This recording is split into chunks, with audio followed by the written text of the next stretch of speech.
Hooray! Today I'm going to showcase Grim Dawn. It's a Diablo 2 kind of clone, but it's more leaning towards a game called Titan Quest. Titan Quest came out in 2004 and it's quite an older variant of hack and slash, but still newer than Diablo 2. This game is something I've played for many years now, and I am very biased towards it because it is one of my favorite games. Just flat out, it just is. Now, I'm running a NVIDIA GeForce 2080 Ti, and an i7. But that won't matter for this game at all. I'm just mentioning it so you know roughly what kind of software I'm using, what kind of hardware I have. It's made by a company called Crate Entertainment. They are quite diverse. They've moved on from Grim Dawn now, and they've moved to a game called Frontier, for the Farthest Frontier. And the game, that's a city builder, which is quite different from this.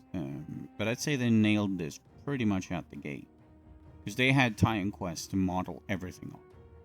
And I'm going to show you exactly what that looks like. Now, the gameplay section of this, the options menu, has everything. There's everything you could possibly think of. It's quite good. Like, you can remove everything or you can have everything on. It's completely up to you.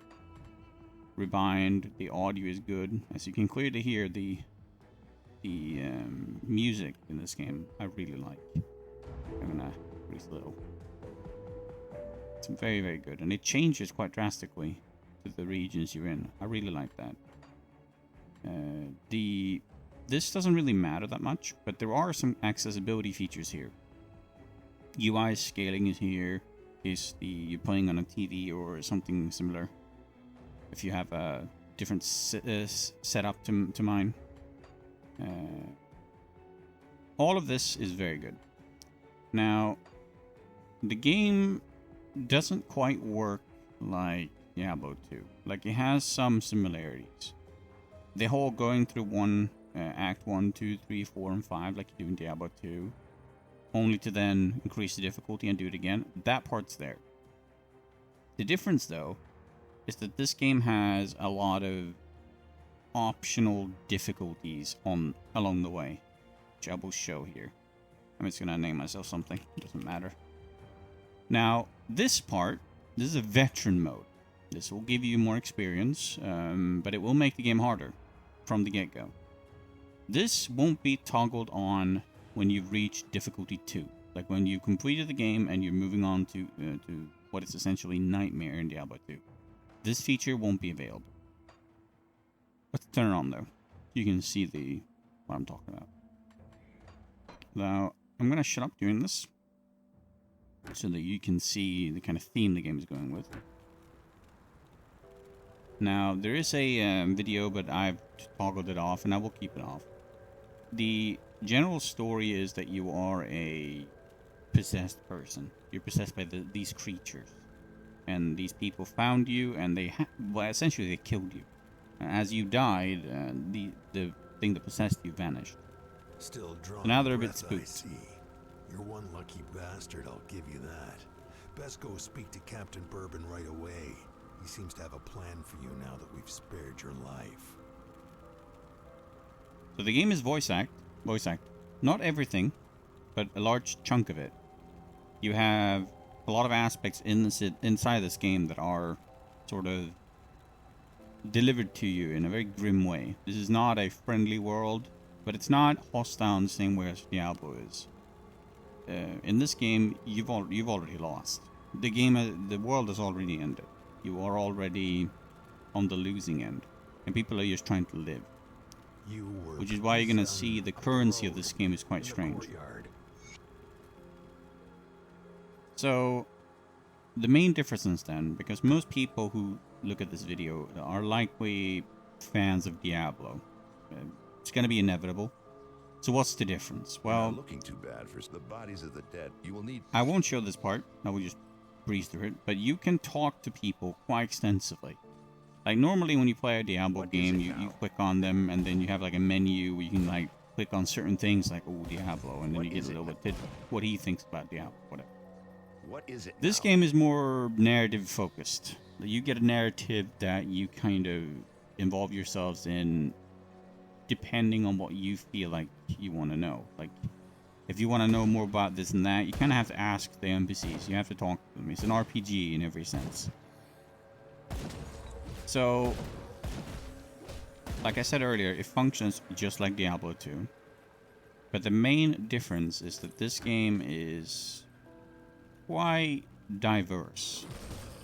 I remember back when playing these older hack and slash games, you were quite locked into one ability. In the start of these games, back where Diablo 1, for example, you kind of used what you had. Like, you didn't really... There wasn't more of a build meta until later. In Diablo 2, that changed, and everything became more, what sets did you have, what gear were you going for, what could you grind, what couldn't you grind. It was more focused around that. This game is more lenient with this. Not only do the NPCs fight each other, obviously, undead aren't friends with, you know, ordinary animals and stuff like that. But also, the way your class advances is quite different. Now I'm going to explain what's going on here, because you're probably a bit confused. So the health bar here, it has no normal regen, just like you might have in any other game like this. But this bar here, the faded out yellow looking bar, it's actually food, constitution. So as you play the game and as you find food in the world that you can find on enemies or just laying around, it will replenish that constitution bar, allowing you to get sort of a fast regen between combat. You saw it there. If I take some damage, you'll see that between fights, or what the game perceives as between fights, it will regen a portion of that. But even if you don't have that, and you have regen on your gear, like 5 health every 3 seconds, whatever, then that will constantly be ticking up. Now I'm about to level up, and before I do, I will mention that the game has an attribute system, but it's not quite the same as the other ones.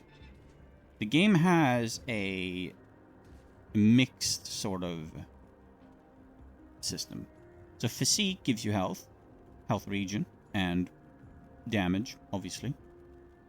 But it's mostly for being hit.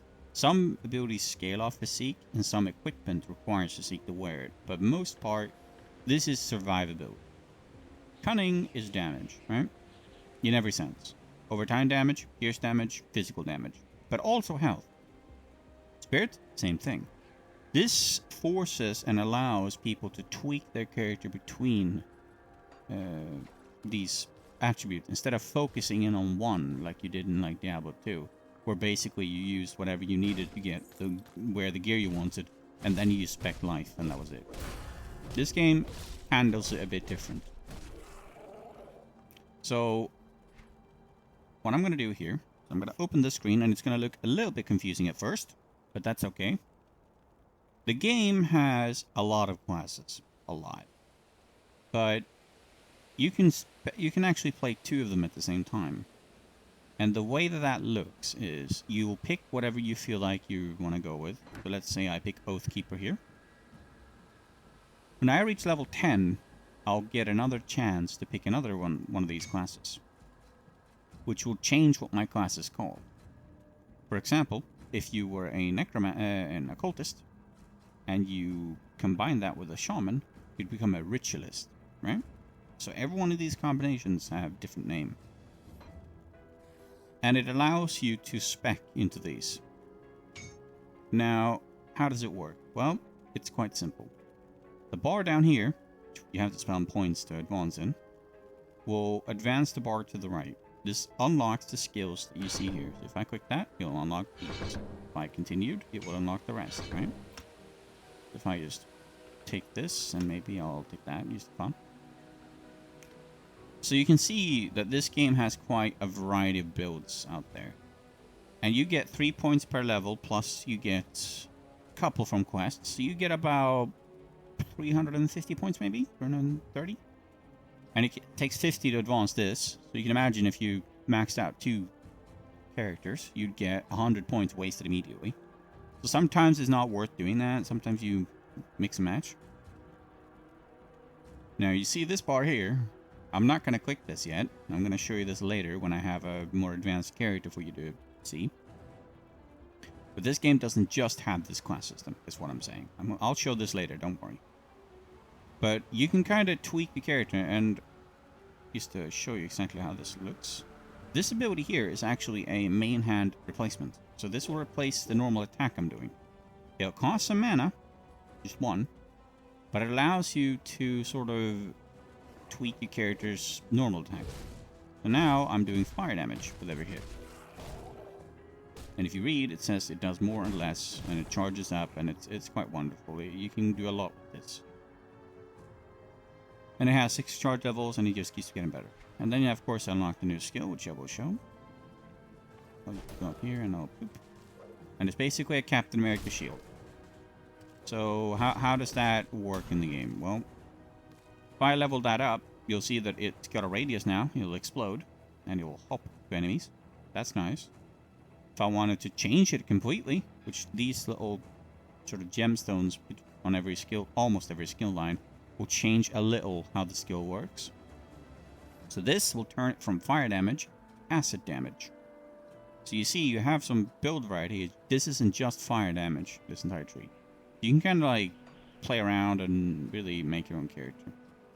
Now, the game doesn't just have this. This is just what you can do with nothing. You're just leveling, playing the game, this way you get. Now, there is an aspect of the game where I sort of think people disagree a little. If you played Diablo 2, you'll know that respecking, not the easiest task. You'll get 3 of them. And in the resurrected version, you can do it as much as you like. It'll cost you. But in the original iteration, you couldn't do that. You had 3 chances and you fucked up. That was it. Game over. This game is a bit more lenient. I will show you this. Do not worry. Now, the main hub area unlocks pretty fast. You'll have to do this quest here. And that's it. Then you can enter this thing and everything in the game will be unlocked for you. What I'm going to do is I'm going to hop out of this. And I'm going to hop into what is essentially a character that I've advanced from the first difficulty to the second. So you'll see the same area, but it will be different. Now, I have access to this area now. And that's very important because I'm going to show you the respec system. And the reason I'm doing that is because some people, they'll look at games like this. They'll be like, wow, it looks really fun. Oh, great. Everything I want.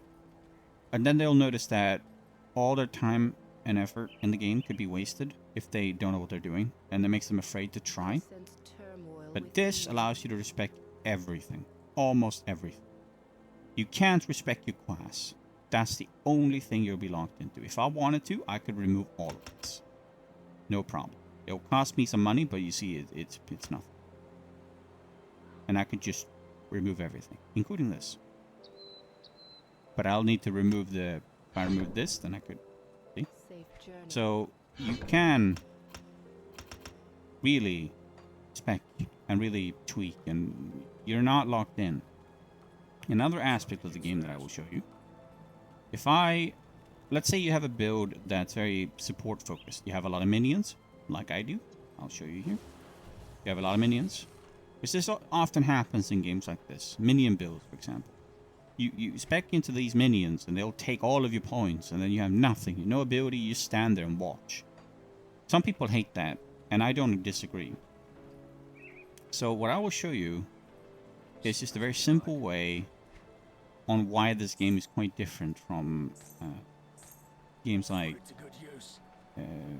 Diablo 2 or even Path of Exile to some extent.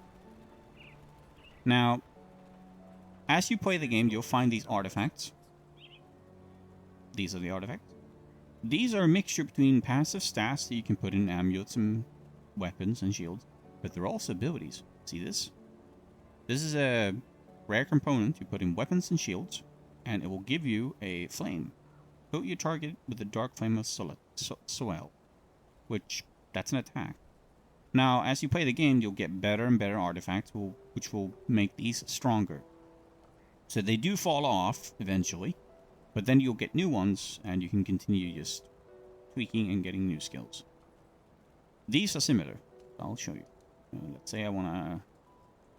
Oh, weapons and shield. Okay, let's grab one of these.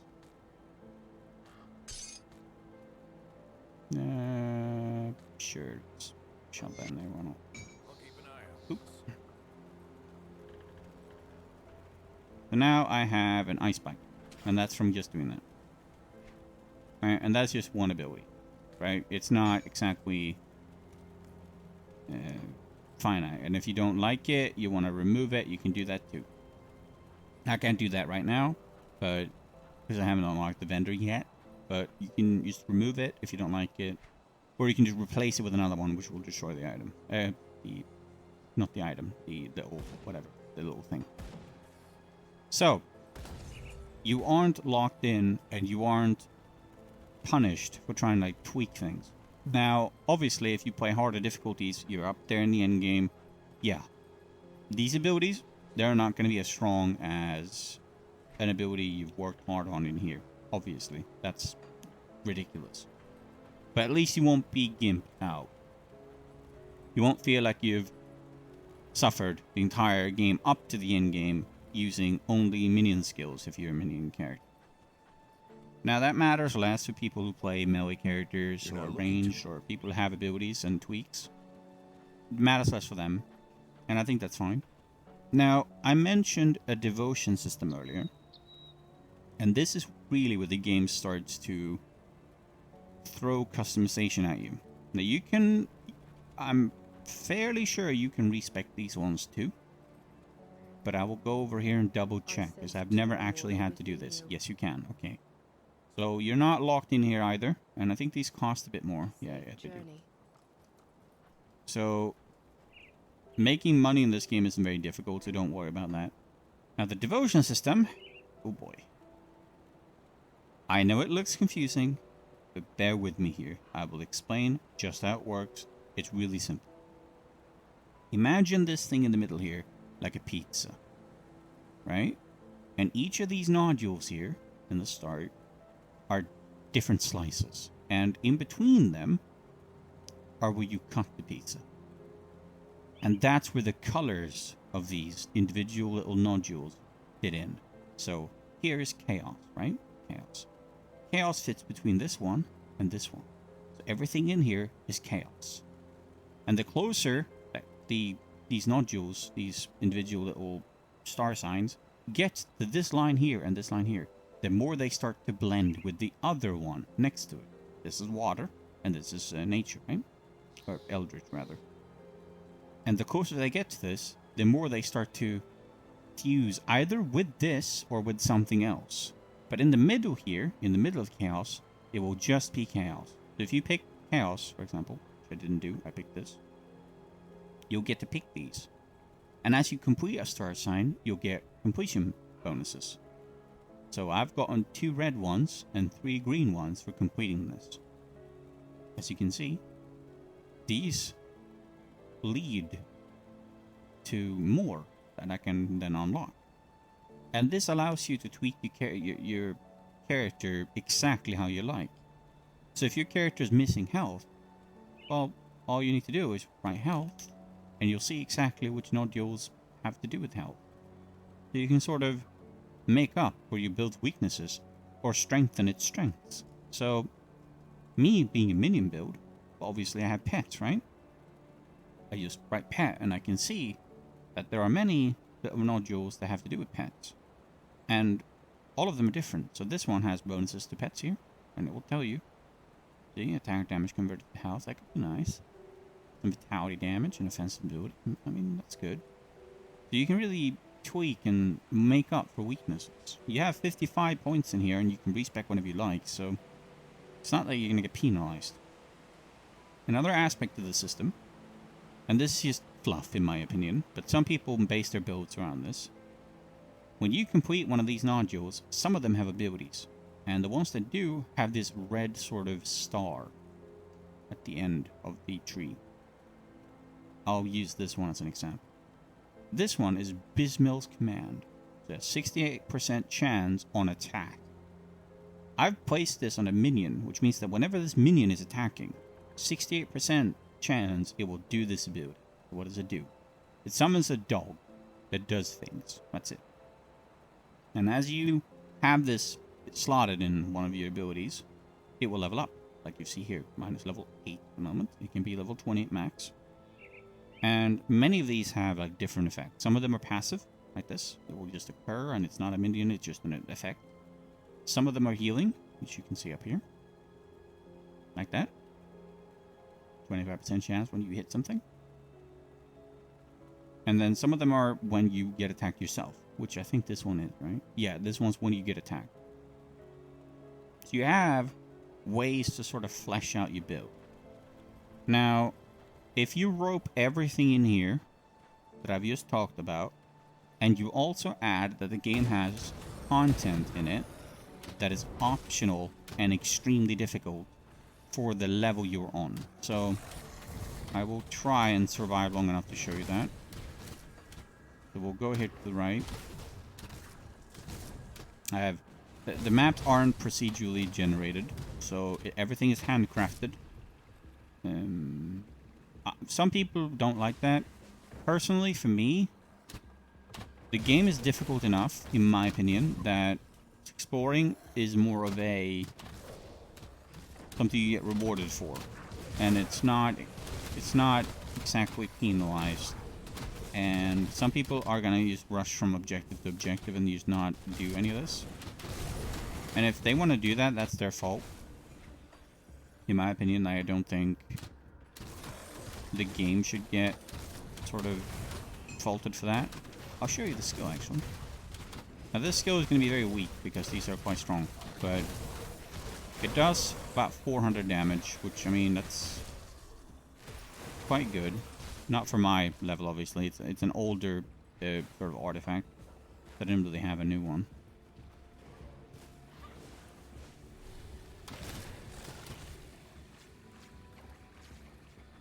But this is quite an active game, which what I mean by that is if you play games like Path of Exile or of that ilk, minions tend to make the game, I wouldn't say easy maybe, but easier. This game does that too. Minions are very powerful, but they don't make the game a face roll. I'm still taking damage, I'm still having to not stand in stupid shit.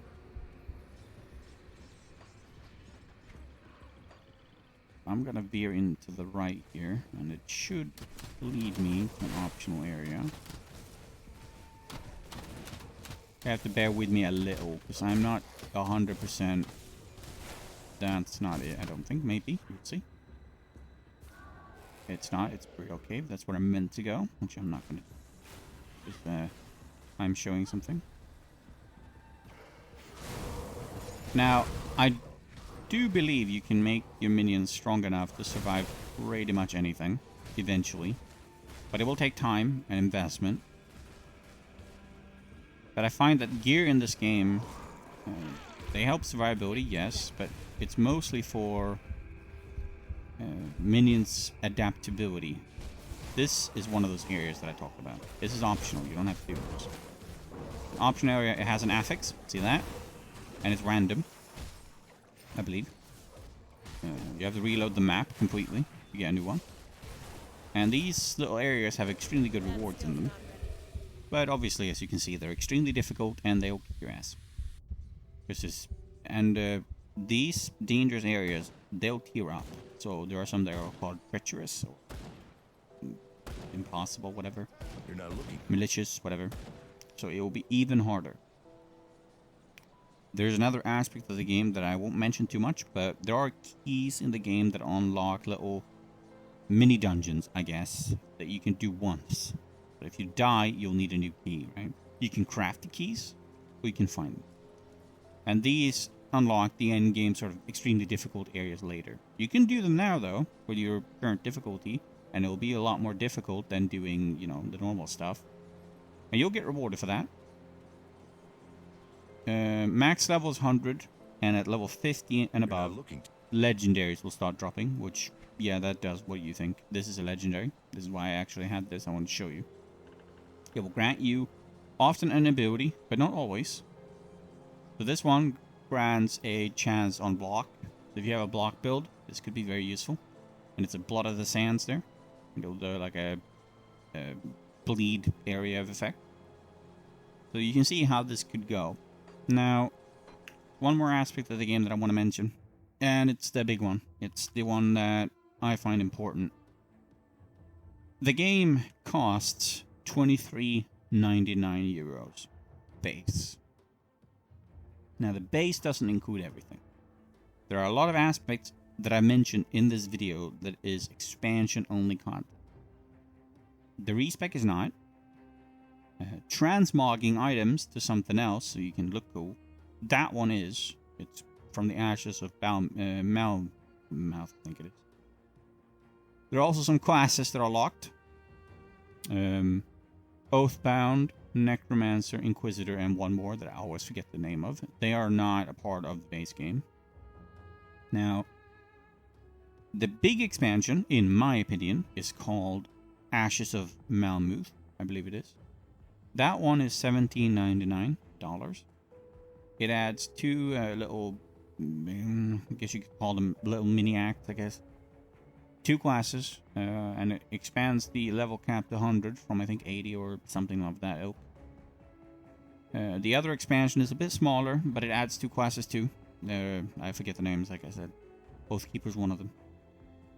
And that one's 15, just flat, €15. And whatever your regional equivalent is. So if you want everything in the game that adds content, you'll have to pay $56.99. I think that's very expensive. But for what the game offers, you have about 120 hours here of constant playing. If you were to go from the start of the game, you played one class, as in you made a build that you're happy with, you're fun, it's good, it's great.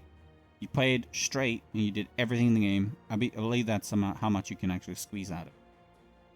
Now that's not how most people play these games. What they'll do is that they'll have 5 classes and they'll play them all different times, different, you know, maybe in a year they'll play like for 30 hours and maybe they'll play for 40 hours now, you know, it's all different.